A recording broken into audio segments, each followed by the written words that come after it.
welcome to another installment of Liberty Nation's Swamponomics videocast. I'm Andrew Moran, Ellen's economics correspondent.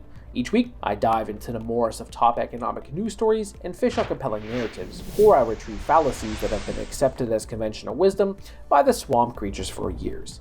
This week, Cuba is everything wrong with socialism. Here's something you won't hear very often. President Joe Biden was right.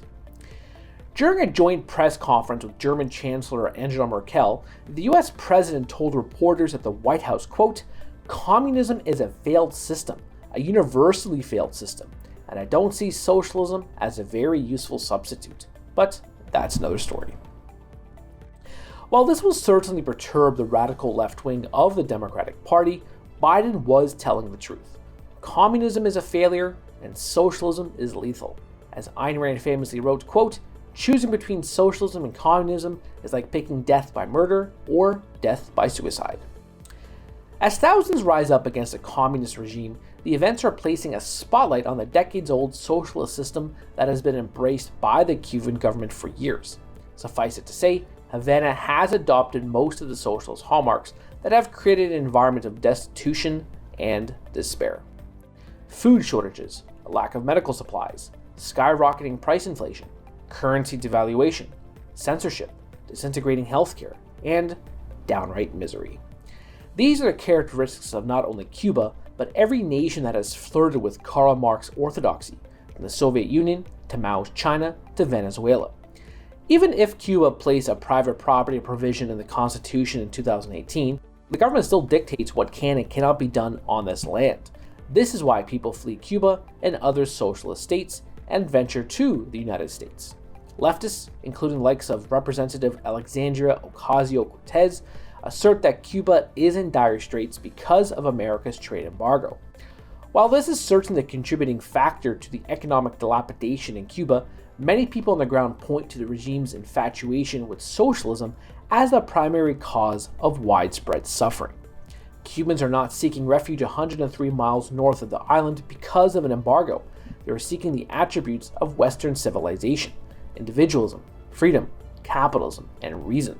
Socialism abandoned these principles in both theory and practice. So, the question becomes, now what?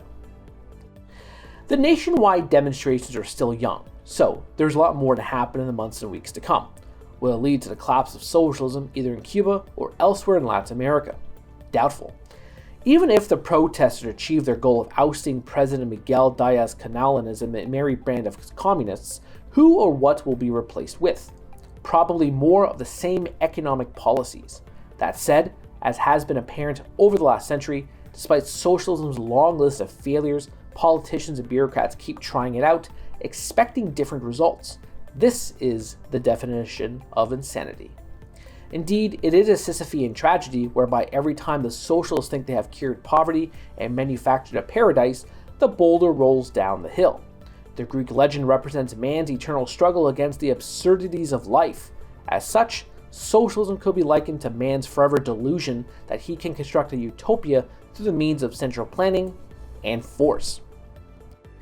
Like Dr. Frankenstein, who gave life to a monster for the improvement of mankind, Marx's disciples may be benevolent in thinking that they will pave a path of destruction to institute a perfect world. But the road to hell is always paved with good intentions. Or perhaps in this case, the road to hell is paved with ignorance. Either way, socialism is what you find as you journey through hellfire and brimstone. That's it for me this week. Please read my full Swamponomics column where I discuss a Social Security cost of living adjustment, rapid inflation, and California's taxpayer-funded universal basic income. Thank you. Who are we? We are Americans that believe in liberty. We are a project of the nonprofit One Generation Away. We are patriots who apply the founding principles to the issues of today. And they keep moving the goalposts on us. We are educators and commentators who love America and the Constitution. Who are we? We are Liberty Nation.